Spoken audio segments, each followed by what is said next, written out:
नमस्कार साथीहरु, मेरो यो भिडियो च्यानलमा यहाँहरुलाई हार्दिक स्वागत छ। आज हामी आर्थिक उदारीकरणको विषयमा केही कुराहरु गर्न गइरहेका छौं। आर्थिक उदारीकरण अर्थात इकोनोमिक लिबरलाइजेसन आजको सन्दर्भमा त्यति धेरै चर्चामा सुनिदैन, तर नेपालको परिप्रेक्ष्यमा कुरा गर्ने हो भने 2048 सालपछि, खासगरी 8औं योजनापछि हामीले नेपालमा ठूलो रिफर्म गरेको first cycle of economic reform चाहिँ इकोनोमिक लिबरलाइजेसनको चाहिँ चरणबाट गरेका थियौं। हालाकि यसको सुरुवात त अलि अगाडिबाट 42-43 सालतिरबाटै नोबेल बैंकको स्थापना त्यो बेलादेखिकै चाहिँ सन्दर्भहरु पनि जोडेर कुरा गर्ने गरिन्छ। तर चाहिँ लार्ज स्केलमा हामीले इकोनोमिक लिबरलाइजेसनलाई पोलिसीकै रूपमा चाहिँ स्वीकार गरेको र त्यसपछि यसलाई चाहिँ अवलम्बन गरेको हामीले 8औं योजनापछि हो। र त्यतिबेलै चाहिँ प्रशासन सुधार उच्च स्तरीय प्रशासन सुधार आयोगको प्रतिवेदन पनि आएको थियो, जो तत्कालीन सम्माननीय प्रधानमन्त्री स्वर्गीय गिरिजाप्रसाद कोइरालाको अध्यक्षतामा बनेको थियो र कुलशेखर शर्मा लगायतका नेपालका मूर्धन्य प्रशासनविदहरूले त्यसको सदस्यको रूपमा रहेर काम गर्नुभएको थियो। त्यो प्रतिवेदनले नेपालको प्रशासन सुधारमा निकै ठूलो गुरुत्तर चाहिँ सुधारहरू गरेको विश्वास गरिन्छ। त्यसले गरेका रिफर्महरू मध्ये कार्यान्वयन गर्ने टुल्सको रूपमा चाहिँ 8औं योजना कार्यान्वयनमा आएको थियो। भनेपछि प्रशासन सुधार आयोगको प्रतिवेदन, उच्च स्तरीय प्रशासन सुधार आयोगको प्रतिवेदन र 8औं योजना पछि र 47 सालको नेपाल अधिराज्यको संविधान 2047 को फ्रेमवर्क भित्र रहेर हामीले गरेको first cycle of economic reform जो चाहिँ इकोनोमिक लिबरलाइजेसन थियो। त्यो इकोनोमिक लिबरलाइजेसन के हो, यसलाई कसरी गरिन्छ र आजको सन्दर्भमा र पोस्ट कोभिडको सन्दर्भ पनि जोडेर आज चाहिँ यसको औचित्यता के कति छ भन्ने बारेमा म आफ्नो दृष्टिकोण यहाँहरु समक्ष पेश गर्न गइरहेको छु। सर्वप्रथम त परिभाषाबाटै सुरु गरौं। उदारीकरण भनेको मूल्य निर्धारण र आपूर्ति गर्नमा रहेको सरकारी नियन्त्रण र बन्देजहरुलाई खारेज गर्दै जानु हो। यो आफैमा एकदम क्लियर छ यो परिभाषा।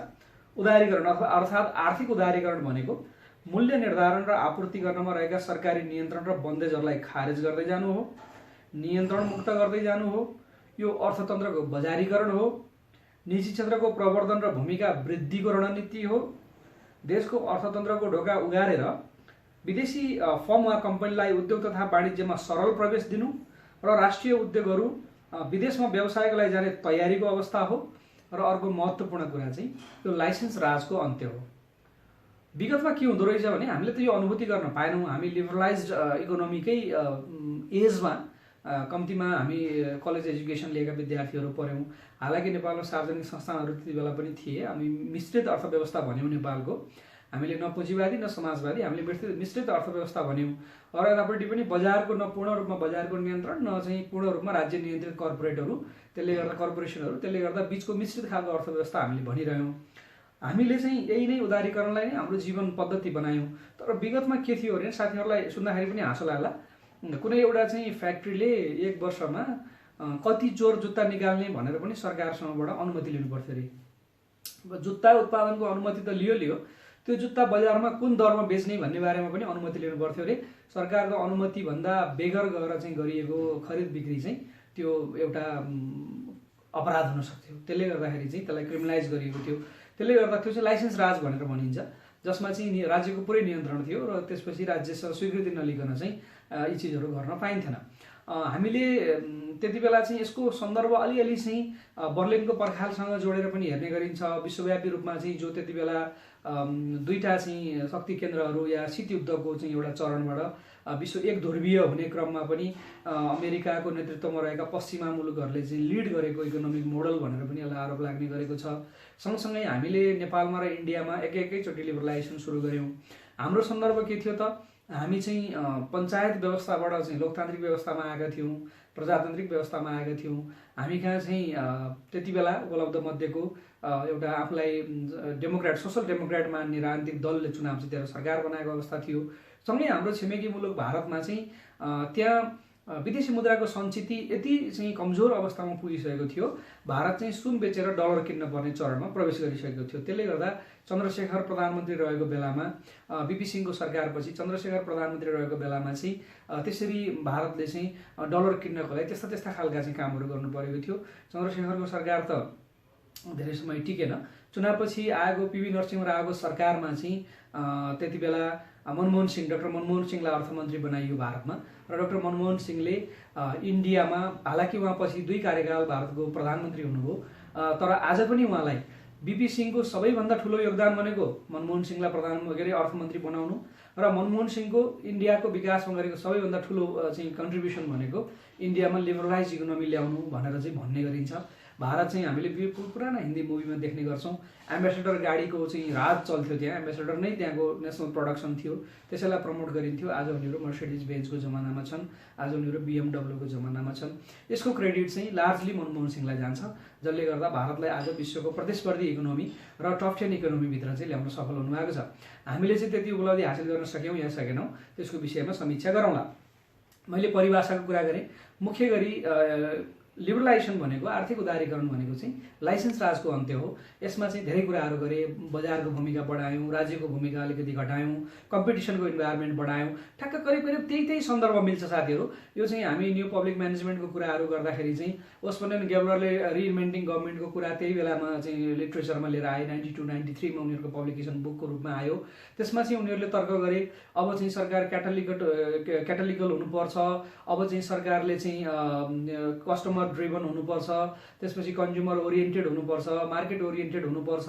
अब सरकारले चाहिँ नियमनहरू गर्ने हो, सुपरिवेक्षण गर्ने हो, सरकार आफै प्रोडक्सनमा जाने होइन, सरकारले चाहिँ लेभल प्लेइङ फिल्ड बनाइदिने हो, सरकारले नियमन गर्ने हो, सरकारले गलत हुन नदिने कुराहरूलाई चाहिँ नियन्त्रण गर्ने हो, नियमनकारी निकायको सरकारले नियन्त्रण गर्ने हो, नियमनकारी निकायको पनि गभर्मेन्टले नियमन गर्ने हो भन्ने लेभलका कुराहरू आए। त्यही बेला नेपालका 2टा महत्त्वपूर्ण प्रशासन सुधारका प्रतिवेदनहरू आएका छन्। एउटा त मैले अहिले भनिहालेँ उच्च स्तरीय प्रशासन सुधार आयोगको प्रतिवेदन, दोस्रो चाहिँ 2057 सालमा आएको सार्वजनिक खर्च पुनरावलोकन आयोगको प्रतिवेदन। यी प्रतिवेदनहरूले राज्य केमा संलग्न हुने, सरकार केमा संलग्न हुने, केमा नहुने भन्ने बारेमा स्पष्ट खाका दिएका छन्।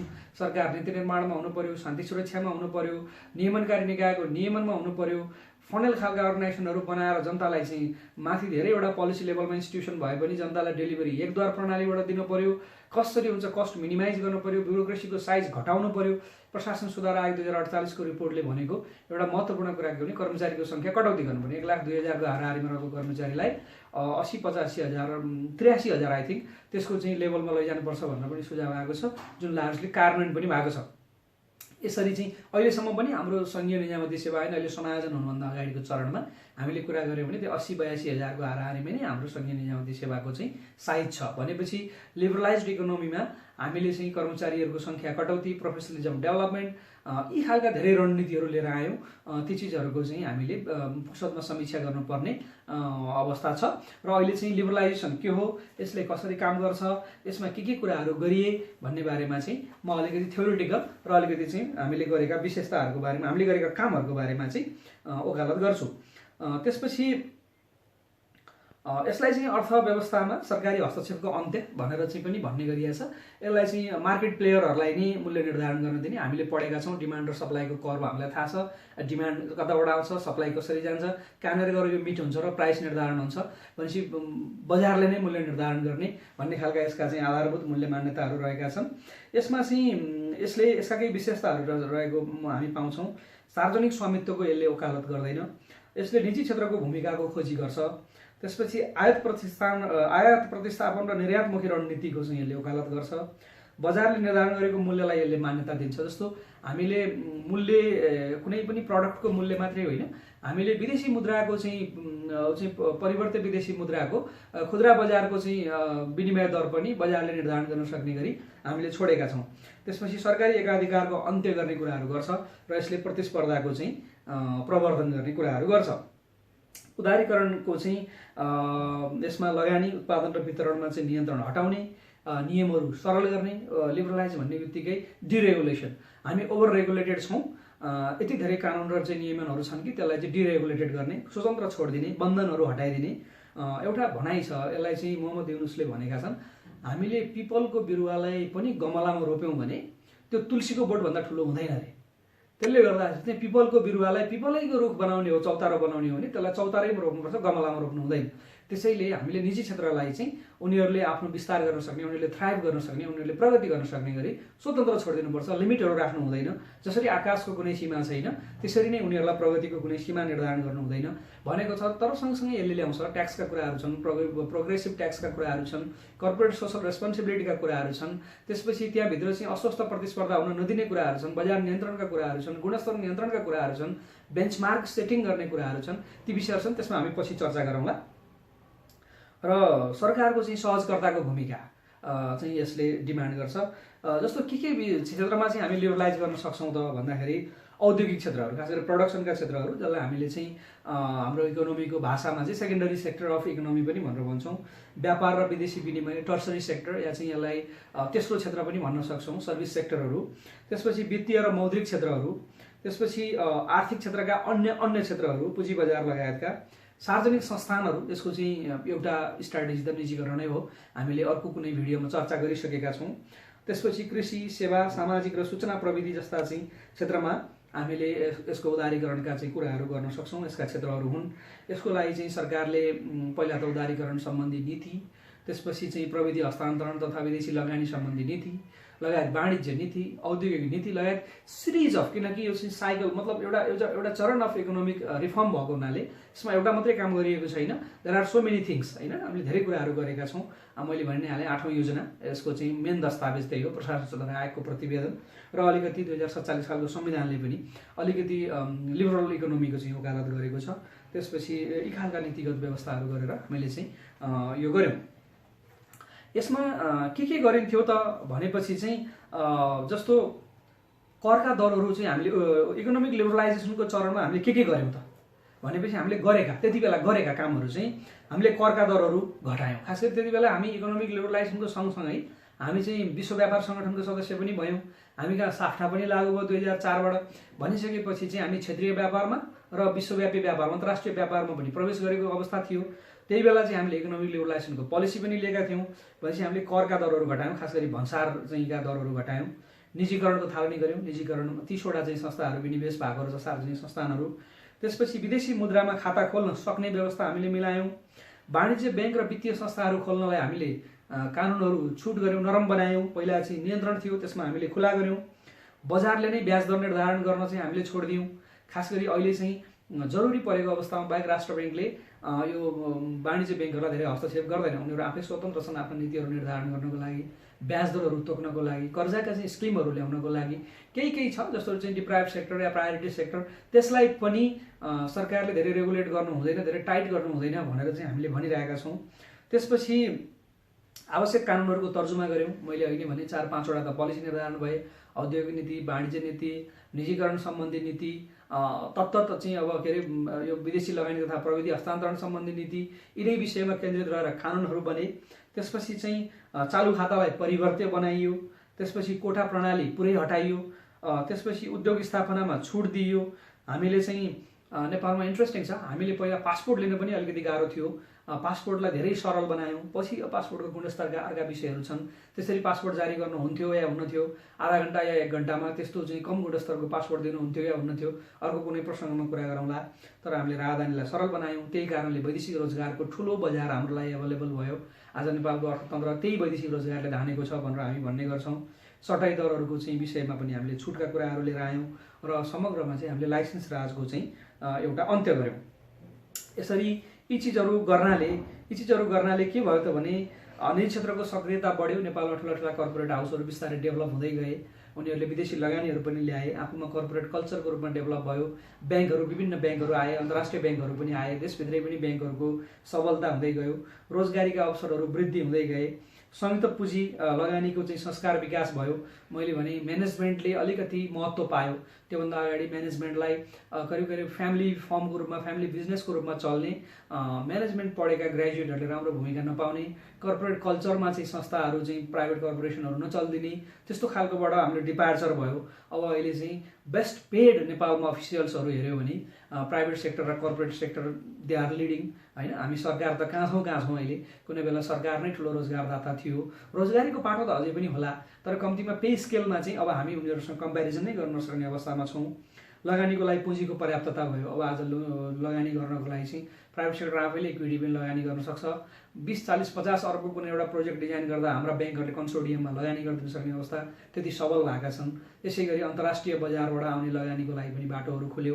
अन्तर्राष्ट्रिय वित्त निगम जस्ता चाहिँ वर्ल्ड ब्याङ्कका चाहिँ भगिनी संस्थाहरूले पनि नेपालका विभिन्न आयोजनाहरूमा लगानी गर्ने अवस्था बन्यो। सरकारको भूमिका परिवर्तन हुँदै गयो। हामी रेगुलेसनमा गयौँ, त्यसपछि हामी सहजीकरणमा गयौँ, हामी लेभल प्लेइङ फिल्ड दिने गरी एउटा रेफ्रीको भूमिकामा गयौँ।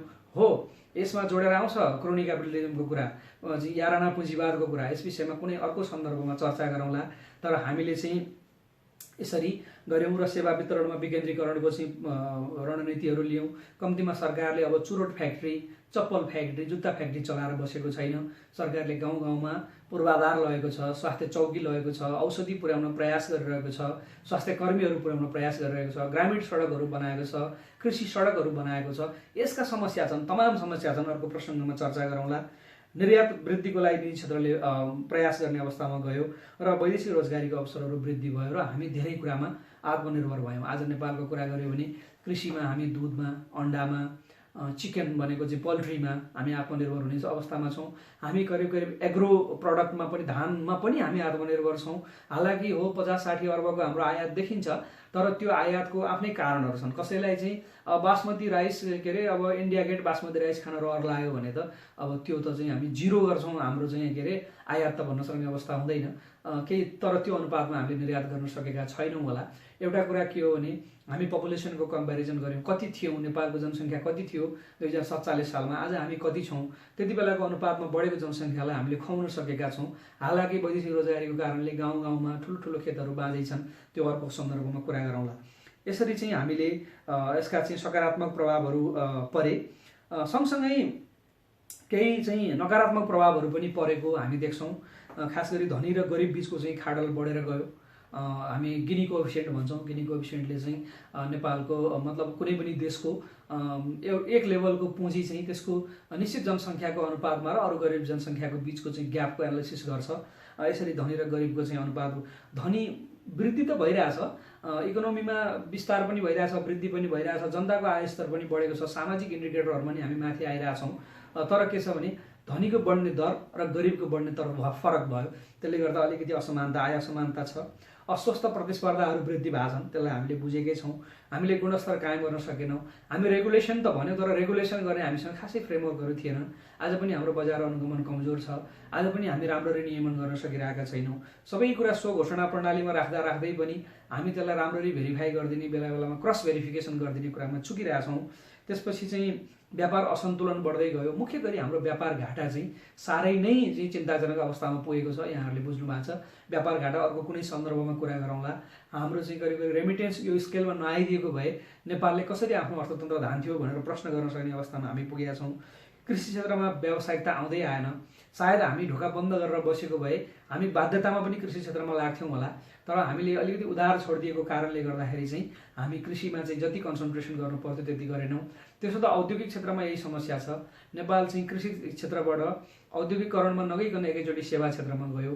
यो हामी सबैको लागि चाहिँ अर्थतन्त्रको लागि पनि स्वस्थकर कुरा होइन भनेर चाहिँ विज्ञहरूले भन्ने गर्छन्।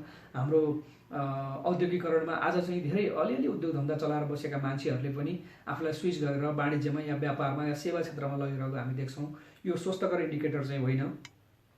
अनि अनुदान कटौती गरियो, जस्तो चाहिँ हिजोका दिनमा किसानलाई दिने गरेको अनुदानहरू पनि खुला बजार अर्थव्यवस्थामा अब मार्केटले नै डिसिजन गर्छ, मार्केटले ड्राइभ गर्छ भनेर हामीले कैयौँ अनुदानहरू कटायौँ। हालाकि ती अनुदानहरू, उदाहरणको लागि स्यालो ट्युबवेल जस्ता अनुदानहरू आज हामीले रिस्टेट गरेका छौँ। कृषिमा दिने चाहिँ मलमा दिने अनुदानलाई हामीले पुनस्थापित गरेका छौँ। यसै गरी चाहिँ अरू कैयौँ खालका चाहिँ निर्यातमा हामीले अनुदानका सिस्टमहरू सुरु गरेका छौँ। अहिले हामी त्यसलाई रिभिजन गर्ने चरणमा हामी पुगेका छौँ। तर हामीले हिजो क्लासिकल टाइपको चाहिँ लिबरलाइजेसन गरेकै हो। मलाई थाहा छैन यसमा चाहिँ वर्ल्ड ब्याङ्क, IMF जस्ता चाहिँ ब्रिटेन वुड्स सिस्टर्सहरूको कस्तो रोल थियो। तर संसारभरि उनीहरूले पाएको गाली भनेको उनीहरूले चाहिँ अन्धाधुन्ध चाहिँ निजीकरण र उदारीकरणमा चाहिँ देशहरूलाई लगाए भन्ने हो। त्यो केही हदसम्म हाम्रो हकमा पनि लागु हुन्छ। त्यसै गरी चाहिँ यति हुँदाहुँदै पनि हाम्रो निजी क्षेत्रको चाहिँ पर्याप्त रूपमा विकास हुन सकेन। हामीले अझै पनि हामी भन्छौँ सीमित व्यापारी घरानाहरूको कब्जामा निजी क्षेत्र छ। आज पनि 60% भन्दा बढी व्यक्तिहरू अझै कृषिमा निर्भर छन्, जो चाहिँ 5% 6% कृषिकर्मी भए पुग्छ हामीलाई।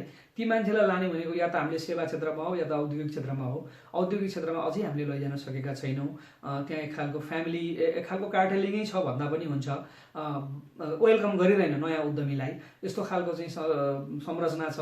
मलाई उद्योग वाणिज्य सङ्घका साथीहरूले माइन्ड गर्न सक्नुहुन्छ, तर उहाँहरू संस्थागत कार्टेलिङै गर्नुहुन्छ। यसका कैयौँ चाहिँ हामीले उदाहरणहरू दिन सक्छौँ। त्यस्तो छ। सरकार चाहिँ वास्तवमा नीति बमोजिमका संस्थागत संरचनाहरू बनेनन् र बनेका पनि सक्रिय भएनन्। हामीले कैयौँ संरचनात्मक कुराहरू गऱ्यौँ। जिल्ला विकास समितिले बजार अनुगमन गर्ने कुरा, जिल्लामा प्रमुख जिल्ला अधिकारीको कार्यालयले चाहिँ बजार अनुगमन गर्ने कुरा, केन्द्रमा वाणिज्य विभागकै सक्रियताका कुराहरू, त्यो लेभलमा चाहिँ हामी जान नसकेकै हो। यसलाई हामीले स्वीकार गर्नुपर्छ। सरकारले पनि यसलाई धेरै प्राथमिकतामा राखेन। त्यसो त मुलुक निकै ठुलो पोलिटिकल ट्रान्जिसनमा गयो, मुलुकले चाहिँ सशस्त्र द्वन्द्व नै भोग्यो। त्यो कारणले पनि हुनसक्छ हामीले चाहिँ चाहे जति रिफर्म गर्न नसकेको। र सुधारलाई हामीले सँगसँगै अनबोर्ड लानु पर्थ्यो, त्यो कुरामा पनि हामी चुकेकै हो। हामीले सुधारलाई सँगै लान सकेनौँ। हाम्रो सबैभन्दा महत्त्वपूर्ण चाहिँ सेटब्याक भनेको निर्यात हामीले बढाउनै सकेनौँ। आयात जोमेट्रिकल्ली बढ्यो, निर्यात बढ्दै बढेन। ग्रामीण र सहरी अर्थतन्त्रको बिचमा दूरी बढ्यो र मान्छेहरूलाई चाहिँ सहरीकरण हुनु, सहरीकृत हुनु भनेको, सहरमा बस्नु भनेको आधुनिक हुनु हो, सहरको फेसनहरू जानेर नजानेर अवलम्बन गर्नु भनेको आधुनिक हुनु हो भन्ने एक खालको गलत बेन्चमार्कहरू सेट गरियो। त्यसले गर्दा गाउँ गाउँबाट मान्छेहरू सकि नसकी सहर आए। एक किसिमले भन्दाखेरि चाहिँ परिवारको पुरुष सदस्य विदेशमा कमाउन जाने र महिला सदस्यले छोराछोरी सहर लिएर चाहिँ बस्ने। त्यसरी चाहिँ विदेशबाट आएको कमाइ पनि प्रोडक्टिभ क्षेत्रमा गएन, परिवार पाल्नमै खर्च भयो। यसले अरू सामाजिक समस्याहरू पनि लिएर आयो। त्यो पनि अर्को कुनै सन्दर्भमा कुरा गरौँला। हामीले सोचे बमोजिम एफडिआई ल्याउनै सकेनौँ। हाम्रो चाहिँ वैदेशिक चाहिँ प्रत्यक्ष वैदेशिक लगानीको अवस्था निकै निराशाजनक छ। एक किसिमले हेर्दाखेरि त गत आर्थिक वर्षमा त नेपालमा आएको ट्रु सेन्समा आएको प्रत्यक्ष वैदेशिक लगानी, प्रतिबद्धताको कुरा नगरौँ, इनफ्याक्ट परिचालन भएको प्रत्यक्ष वैदेशिक लगानी भन्दा नेपालबाट चाहिँ एमसेल लगायतका कम्पनीहरू लगेको लाभांश धेरै भएछ। यस्तो अलिकति निराशाजनक अवस्थामा हामी छौँ। खुला सिमानाको कारणले शान्ति सुरक्षा लगायतका विषयहरू पनि हाम्रो चाहिँ यो लिबरलाइज्ड इकोनोमीले गर्दा अलिकति बढाए। यी विषयहरू छन्। त्यसपछि अब अहिले चाहिँ यसमा केही चुनौतीहरू छन्। केही चुनौतीहरूको चाहिँ चर्चा गरौँ। जस्तो खासै अब आज चाहिँ हामी कहाँ छौँ त? लिबरलाइजेसनको इकोनोमीलाई, लिबरलाइजेसनलाई हामीले पोलिसीको रूपमा ग्रहण गरेका छौँ कि छैनौँ? आज नेपाल लिबरलाइजेसनको चरणमा छ कि छैन? हाम्रो पोलिसीभित्र लिबरलाइजेसन छ कि छैन भनेर विश्लेषण गर्नुपर्दा, अथवा अब के हुनु पर्ला त भनेर त्यो एङ्गलबाट विश्लेषण गर्दा म के देख्छु भने हाम्रो संविधानले जो 2072 सालमा बनेको छ, हाम्रो नयाँ संविधानले समाजवाद उन्मुख अर्थव्यवस्थाको कुरा गर्यो। यसले चाहिँ अब इन्क्लुजनको कुरा गर्यो। कसैलाई पनि एक्लै नछाडिने, कसैलाई पनि पछाडि नछाडिने कुराको प्रतिबद्धता गर्यो, जसले सामाजिक खर्चहरू बढ्ने र चाहिँ राज्यको लागत चाहिँ सोसल सेक्टरमा बढ्ने देखिया छ। हामीले क्रिटिकल इकोनोमिक इन्फ्रास्ट्रक्चर बनाउने भन्दा पनि राज्यको सोसल सेक्युरिटीमा लगानी बढ्ने अवस्थाहरू हुँदै गएको छ। त्यसले गर्दाखेरि चाहिँ हामी अलिअलि नीतिगत रूपमा अलमलमा छौँ कि जस्तो लाग्छ। कानुनी दस्तावेजहरू पढ्दाखेरि, संविधान र अरू चाहिँ नीतिहरू पढ्दाखेरि चाहिँ समाजवाद उन्मुख अर्थव्यवस्था देखिने, वार्षिक बजेट र सरकारका क्रियाकलापहरू देख्दा अझै पनि हामी लिबरल इकोनोमीमा छौँ कि त उदारवादी अर्थव्यवस्थालाई हामीले छोडेका छैनौँ जस्तो देखिने, अथवा यसको बिचको बाटो कतै तय गर्नुपर्छ कि जस्तो देखिने अवस्थाहरू छन्। मैले एफडिआईको कुरा अघि गरेँ। हामीले प्रत्यक्ष वैदेशिक लगानी ल्याउन नसकेको कुरा मैले अघि गरेँ। यसमा चाहिँ हामीले कानुनमाथि कानुन या नीतिमाथि नीति बनाए पनि न औद्योगिक नीति परिवर्तन गरेर यसमा सुधार गर्न सकिएको छ, न वाणिज्य नीतिहरू परिवर्तन गरेर सुधार गर्न सकिएको छ। कस्टम रिफर्मका एजेन्डाहरू छन्। एसियाली विकास ब्याङ्कको सहयोगमा चाहिँ हाम्रो एसियाको चाहिँ हाइवेहरूको इन्टिग्रेसन र बोर्डरमा चाहिँ हुने नन ट्यारिफ ब्यारियरहरू, गैरभन्सार अवरोधहरूलाई हटाउनको लागि विभिन्न संरचनाहरू बनिरहेछ। चाहिँ संयुक्त चाहिँ चेक जाँच चौकीहरू बनेका छन्, वेयर हाउसहरू बनेका छन्। धेरै कामहरू हामीले गर्दैछौँ, तर पनि सोचे बमोजिम यसमा हामीले सुधार गर्न सकेका छैनौँ। नेपालको ट्रेड रिलेटेड क्यापासिटी असाध्यै कमजोर छ। नेपालको मात्रै होइन, इन्डिया नै इन्टरनेसनल ट्रेडमा उनीहरू आफै पनि दुःख पाइरहेछन्। इन्डिया हुँदै जानुपर्ने भएको हुनाले हाम्रा आफ्ना चाहिँ दुःख गणिसाध्य छैन। त्यसै गरी चाहिँ हामी WTO को मेम्बर भइसक्दाखेरि पनि हामीले मोड 1 देखि मोड 4 सम्मको सहुलियत र त्यसबाट सुविधा लिन सकेको अवस्था छैन। मोड 1, मोड 2, मोड 3, मोड 4 यी चारैवटा रणनीतिहरूबाट चाहिँ हामीले, चारैवटा अवसरहरूबाट चाहिँ हामीले लिनुपर्ने लाभ लिन सकिरहेको छैनौँ। र त्यसपछि अब अहिले हामी सबैको अगाडि पोस्ट कोभिड गभर्नेन्स छ। पोस्ट कोभिड गभर्नेन्स अथवा पोस्ट कोभिड इकोनोमीको एउटा चुनौती छ। सँगसँगै हामी WTO को बाली प्याकेज 2013 को बाली प्याकेज जसले चाहिँ हामीलाई एउटा सम्भावनाको ढोका खोल्छ भनेर चाहिँ हामीले निकै ठुलो आशावादी नजरले हेरेका थियौँ। WTO को बाली प्याकेज चाहिँ कार्यान्वयनको चुनौतीपूर्ण अवस्थामा रहेको छ। यिनै विषयहरू छन्। अलिकति चाहिँ म WTO बाली प्याकेजको कुरा गरौँ साथीहरू, त्यसपछि चाहिँ म पोस्ट कोभिड गभर्नेन्समा चाहिँ हामी कसरी गइएला भन्ने बारेमा चर्चा गर्छु। 2013 को बाली प्याकेज जो चाहिँ बालीमा WTO को कन्फरेन्स हुँदाखेरि चाहिँ गरिएको थियो, जसलाई चाहिँ ट्रेड एग्रिमेन्ट अफ WTO भनेर चाहिँ पनि भन्छौँ हामीले। यसको चाहिँ यसलाई हालसम्मको सबैभन्दा महत्त्वपूर्ण उपलब्धि, खास गरी दोहा राउन्डपछि जुन हामीले विश्व व्यापार सङ्गठनको स्थापना गऱ्यौँ, हामी 2004 मा यसको मेम्बर भयौँ। त्यसबाट अगाडि बढिसकेपछि हामीले चाहिँ अहिलेसम्म WTO ले ल्याएका सम्भावनाका कुराहरू गर्दाखेरि चाहिँ सबैभन्दा महत्त्वपूर्ण दस्तावेज र महत्त्वपूर्ण प्याकेजको रूपमा लिन्छौँ। किनभने यसले चाहिँ lowering the global trade barriers, यसले चाहिँ विश्वव्यापी रूपमा चाहिँ अन्तर्राष्ट्रिय व्यापारका अवरोधहरूलाई घटाउने कुरा चाहिँ गरेको छ। र यो चाहिँ पहिलो यस्तो चाहिँ अन्तर्राष्ट्रिय सम्झौता हो जसलाई चाहिँ सबैले स्वीकार गरेका छन्। अनि यो चाहिँ पार्ट अफ दोहा चाहिँ डेभलपमेन्ट राउन्ड, यो दोहा विकास राउन्डका चाहिँ चरणमा सिरिजमा गरिएका वार्तालापहरूबाट स्थापित एउटा चाहिँ मेकानिजमको एउटा समझदारी हो। यसले चाहिँ केही प्रोभिजनहरू, म बाली प्याकेज 2013 WTO को बाली प्याकेजको कुरा गरिरहेको छु, किनभने उदारीकरणको कुरा गर्दै गर्दा, उदारीकरणको नीतिको चाहिँ सफलता असफलताको मूल्याङ्कन गर्दै गर्दा हामी चाहिँ अहिले हाम्रो चाहिँ लिबरलाइज्ड इकोनोमीलाई ड्राइभ गर्ने इन्टरनेसनल प्लेटफर्म भनेको WTO छन्। त हामी साफ्टाको पनि मेम्बर छौँ, साफ्टा पनि क्रियाशील छ, तर चाहिँ यस्तो एउटा मेकानिजम हो जसमा चाहिँ राज्यहरूले अलिकति आफ्नो गुनासोहरू सुनवाई गर्ने, आफ्ना चाहिँ उजुरीहरू दर्ता गर्ने र एउटा चाहिँ न्याय पनि पाउने खालको मेकानिजम भएको, हामी आफै पनि मेम्बर भएको र संसारको चाहिँ ग्लोबल ट्रेड र ग्लोबल इकोनोमीको 90% को हाराहारी WTO भित्र भएको हुनाले अब अहिले हामीले इन्टरनेसनल चाहिँ मार्केटको कुरा गर्दा WTO लाई छोडेर हामीले कुरा गर्न सक्दैनौँ। र यसमा चाहिँ पछिल्लोचोटि बाली प्याकेज पछि गरेका अरू एग्रिमेन्टहरूको बारेमा म अपडेट छैन, साथीहरूले कृपया ती चिजहरू एक्सप्लोर गर्नु होला, गुगल गर्नु होला। म यसैको बारेमा थोरै कुराहरू राख्छु। यसले चाहिँ केही प्रोभिजनहरू गरेको थियो। यसले चाहिँ लोवरिङ द इम्पोर्ट ट्यारिफ्स भनिसकेपछि चाहिँ भन्सार दरहरू, कुनै पनि देशले भन्सारका दरहरू घटाउनु पर्ने कुराहरू, हाम्रो पनि यसमा भन्सारका दरहरू समायोजन गर्दै लाने, दरहरूको सङ्ख्याहरू घटाउने, सकेसम्म लोवर स्ल्याबमा चाहिँ दरहरू ल्याउने कुराहरू हामीले गरिरहेका छौँ। यसै गरी चाहिँ लोवरिङ द एग्रिकल्चरल सब्सिडिज, वास्तवमा WTO को कुराहरू गर्दाखेरि चाहिँ कहिलेकाहीँ विभिन्न चाहिँ एक्टिभिस्टहरूले भन्ने गर्छन् WTO को चाहिँ एउटै मात्रै एजेन्डा भनेको रिड्युस दि एग्रिकल्चरल सब्सिडिज। जस्तो मैले 2008 मा इटलीमा अध्ययन गरेँ। मैले इटलीमा अध्ययन गर्दाखेरि चाहिँ त्यति बेलाको के देखिन्थ्यो भने त्यति बेला चाहिँ हामी $1.25 अ डेलाई हाम्रो चाहिँ पोभर्टीको चाहिँ लाइन बनाएको थियौँ, पोभर्टीको गरिबी मापन गर्ने रेखा। त्यति बेला चाहिँ युरोपमा हरेक गाईले प्रतिदिन €2 बराबरको चाहिँ सब्सिडी पाउँथ्यो। €2 भनेको करिब चाहिँ 2.5 चाहिँ US$ हुन्थ्यो। भनेपछि नेपालको गरिबीको चाहिँ रेखाभन्दा ठ्याक्कै त्यो नेपालको चाहिँ जो व्यक्तिले जति आर्जन गरेपछि हामी यो गरिब होइन भन्थ्यौँ, त्यसको ठ्याक्कै डबल चाहिँ एउटा गाईलाई सब्सिडी जान्थ्यो युरोपमा। त्यसरी हेर्दाखेरि यो चाहिँ लोवरिङ द एग्रिकल्चरल सब्सिडिज, त्यो कारणले गर्दा हाम्रो कम्पिटेटिभनेस भएन। किन हामी युरोपमा डेरी प्रडक्ट पठाउन सक्दैनौँ, किन हामी एग्रिकल्चरल प्रडक्टहरू पठाउन सक्दैनौँ, जो हाम्रो कम्पेरेटिभ एडभान्टेज हो, हाम्रो तुलनात्मक लाभको क्षेत्र हो। हाम्रो चाहिँ क्वारेन्टाइन रिलेटेड र चाहिँ तपाईँको क्वालिटी रिलेटेड हाम्रो चाहिँ ती विषयहरू छन्, ल्याब रिलेटेड विषयहरू छन्, त्यसमा हामी अरू कुनै सन्दर्भमा कुरा गरौँला। तर त्यहाँ चाहिँ एग्रिकल्चरमा दिएको सब्सिडीको कारणले, र मैले अघि नै भने हामी कता 65% जनता कृषिमा, कहाँ 5% या 3% जनता कृषिमा, त्यसले गर्दा उनीहरूको उत्पादन लागत नै कम पर्ने र उनीहरूको धेरै जेनेटिकल्ली मोडिफाइड प्रडक्सनहरू आउने भएको कारणले गर्दाखेरि चाहिँ हामी त्यहाँ कम्पिटेटिभ हुनै नसक्ने खालका चुनौतीहरू छन्। ती चिजहरूलाई चाहिँ अरू चुनौतीहरू छोड्दै गर्दाखेरि पनि कम्तीमा उनीहरूले सब्सिडी हटाइदियो भने पनि राहत हुन्छ भन्ने छ। त्यसपछि चाहिँ हार्ड चाहिँ इम्पोर्ट कोटाहरू चाहिँ हटाइदिने, कतिपय ठाउँहरूमा चाहिँ इम्पोर्टका कोटाहरू छन्। हामीहरू जस्तो LLDC ले पाउने कोटाहरू या LDC ले पाउने कोटा हाम्रो हकमा त राम्रै हो, त्यसले गर्दाखेरि चाहिँ हामीहरू जस्ता कन्ट्रीहरूको लागि कोटा दिने, तर अरू खालका चाहिँ इम्पोर्टका कोटाहरू चाहिँ हटाइदिने खालको चाहिँ लबिङ छ।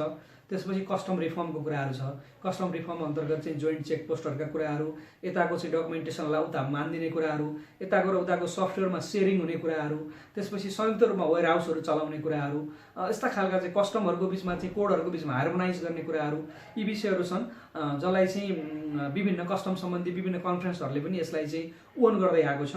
ती विषयहरूलाई पनि WTO ले चाहिँ यो प्राय प्रोभिजनमा राखेको थियो। र इजिङ दि कस्टम रेगुलेसन्स, कस्टमलाई नै चाहिँ कस्टमलाई एउटा नन ट्यारिफ ब्यारियरको रूपमा मानेको हुनाले कस्टम रेगुलेसनहरूलाई चाहिँ इज गर्नुपर्ने कुराहरू पनि यसको चाहिँ बाली प्याकेजको चाहिँ प्रोभिजनभित्र पर्छ। अनि महत्त्वपूर्ण रूपमा त्यहाँ चाहिँ 10वटा डिस्कसन्सहरू भएको थियो र चाहिँ त्यसका 4वटा महत्त्वपूर्ण क्याटेगोरीहरू के थिए भने 10वटा एरियामा डिस्कसन भए पनि ती चाहिँ डिस्कसन भएका पोइन्टहरू 4वटा ब्रोड क्याटेगोरीमा थिए। त्यसपछि एउटा चाहिँ एग्रिमेन्ट अन ट्रेड फेसिलिटेसन थियो, अर्को चाहिँ food security in developing countries होइन इन्हान्सिङ गर्ने या चाहिँ कभर गर्ने चाहिँ फुड सेक्युरिटी खाद्य सम्प्रभुता खाद्य सुरक्षाको पाटोलाई पनि त्यसको एउटा चाहिँ प्याकेजको रूपमा राखिएको थियो भने preferential treatment and market access to LDCs and LLDCs भनिसकेपछि चाहिँ हामीलाई सविध्यता प्राप्त अति सविध्यता प्राप्त देशको रूपमा व्यवहार गरिदिने प्रिफरेन्सियल ट्रिटमेन्ट हामीलाई चाहिँ विशेष चाहिँ व्यवहार गरिदिने एलडिसी एलएलडिसीलाई भन्ने कुराहरू पनि त्योभित्र चाहिँ क्याटेगोरीभित्र पर्थ्यो। अर्को कटन सब्सिडी थियो, कटन सब्सिडी हाम्रो सन्दर्भमा कति लागु हुन्छ पनि। त्यसपछि हामीसँग चाहिँ जोडिएका एलडिसी रिलेटेड पनि केही प्रावधानहरू थिए। हामीसँग चाहिँ के थिए त भनिसकेपछि जसमा हाम्रो उपलब्धि भयो बाली प्याकेजमा एउटा हामीले प्रिफरेन्सियल रुल अफ ओरिजिन उत्पत्तिको नियमसँग सम्बन्धित केही सहुलियतहरू हामीले पायौँ, त्यसलाई हामीले बाली प्याकेजको उपलब्धि भन्छौँ। Preferential treatment for service sector, अब हाम्रो सर्भिस सेक्टरलाई चाहिँ नि त्यहाँ चाहिँ प्रिफरेन्सियल ट्रिटमेन्ट गरिदिनु पर्ने चाहिँ हामीले त्यो उपलब्धि हाम्रो एउटा समझदारी बन्यो। हामी एलडिसीहरूले चाहिँ ड्युटी फ्री कोटा फ्री एक्सेसहरू पायौँ। युरोपमा अमेरिकाका बजारहरूमा ड्युटी पनि भन्सार पनि नलाग्ने र कोटा पनि नलाग्ने भनिसकेपछि हामीले चाहिँ यदि कम्पिटेटिभ प्रडक्टहरू बनाउन सक्यौँ भने हामीले एकदमै राम्रो गर्न सक्ने सम्भावनाको ढोका खोलियो। बङ्गलादेशले एकदम राम्रो गर्यो, त्यसको चाहिँ उनीहरूले राम्रै एक्सप्लोइट गरे। उनीहरू वास्तवमा अब चाहिँ एलडिसी ग्रेजुएट गर्ने चरणमा पुगिरहेछन्। त्यसरी चाहिँ उनीहरूको यही कोभिडको क्रममा पनि बङ्गलादेशमा 5% ग्रोथ भयो भनिसकेपछि यहाँभन्दा अगाडि त करिब डबल डिजिटको हाराहारीमा उनीहरूको ग्रोथ भइरहेछ। त्यसपछि चाहिँ मोनिटरिङ मेकानिजम फर स्पेसियल चाहिँ र डिफ्रेन्सियल ट्रिटमेन्टको लागि चाहिँ जो हामीलाई स्पेसियल र चाहिँ डिफ्रेन्सियल ट्रिटमेन्ट छ, जो हामीलाई स्पेसल ट्रिटमेन्टहरू गरिन्छ, ती प्रावधानहरूको मोनिटरिङको पाटो पनि हामीले चाहिँ पायौँ। वास्तवमा 164वटा सदस्य राष्ट्रहरू भएका र 29वटा देशले अहिले पनि सदस्यताको लागि पहल गरिरहेका विश्व व्यापार सङ्गठनको त्यति बेला चाहिँ यो बाली प्याकेजले हामीलाई दिएको एउटा सम्भावनाको ढोका खोलेको थियो। यदि यो बाली प्याकेज राम्ररी कार्यान्वयन भएको भए त्यसपछि चाहिँ यदि यसलाई हामीले राम्ररी इम्प्लिमेन्टेसन गर्न सकेको भए चाहिँ विश्व अर्थतन्त्रमा 1 ट्रिलियनको चाहिँ वृद्धि हुन्थ्यो, अर्थ बढ्थ्यो भन्ने चाहिँ यसको चाहिँ स्टडीहरूले यसको चाहिँ कन्क्लुजनमा आएको थियो। 1 ट्रिलियन चाहिँ तपाईँको विश्व अर्थव्यवस्थामा चाहिँ भ्यालु एड हुन्थ्यो। यसै गरी चाहिँ 2 करोड 10 लाख नयाँ जबहरू सिर्जना हुन्थे, 21 मिलियन नयाँ जबहरू सिर्जना हुन्थे। त्यसपछि चाहिँ अन्तर्राष्ट्रिय व्यापारमा लाग्ने खर्चमध्ये कस्टमध्ये 10 देखि 15% चाहिँ अन्तर्राष्ट्रिय व्यापारको खर्च कटौती हुन्थ्यो यदि बाली प्याकेजलाई हामीले प्रभावकारी रूपमा चाहिँ गर्न सकेको भए। तर यति हुँदाहुँदै पनि यसको पनि केही आलोचना भयो। खास गरी चाहिँ यसले आयात बढाउँछ र निर्यात घटाउँछ भन्ने विषयमा आलोचना भयो र यसले चाहिँ व्यापार असन्तुलन चाहिँ बढाउँछ भन्ने बारेमा पनि आलोचना भएको थियो। यो बाली प्याकेज आफैमा राम्रो थियो, इम्प्लिमेन्टेसनको चरणमा थियो, सबै देशहरूले यसलाई मानेका थिए, ओन गरेका थिए, इम्प्लिमेन्टेसनमा जाँदै थियो। यसबाट विश्व अर्थव्यवस्थामा यति राम्रो 1 ट्रिलियन चाहिँ यसको भ्यालु एड हुने, 2 करोड 10 लाख चाहिँ विश्वव्यापी रूपमा रोजगारी बढ्ने, 10 देखि 15% चाहिँ अन्तर्राष्ट्रिय व्यापारमा चाहिँ लाग्ने शुल्क चाहिँ घट्ने खालका राम्रा पक्षहरू हुँदाहुँदै हाम्रो एलडिसीको लागि चाहिँ ठुलो उपलब्धिपूर्ण यसलाई मान्दै अरू हाम्रा इस्युहरू यहाँ छलफल भएको अवस्था हुँदाहुँदै पनि यसमा चाहिँ यसको प्रगतिमा आफ्नै चाहिँ खालको गत्यारो त छँदै थियो। त्यही बिचमा चाहिँ अब हामी कोभिडमा प्रवेश गऱ्यौँ। कोरोना भाइरसको कारणले गर्दाखेरि चाहिँ पछिल्लोचोटि विश्वव्यापी अर्थव्यवस्थामा के भन्न थालिएको छ भने पेन्डेमिक छिटै जाँदैन, यसको लागि समय लाग्न सक्छ। पहिलो कुरा त भ्याक्सिन आउनु पर्यो, भ्याक्सिन आएपछि पनि यत्रो 7 अरब मान्छेले भ्याक्सिन पाउनु पर्यो।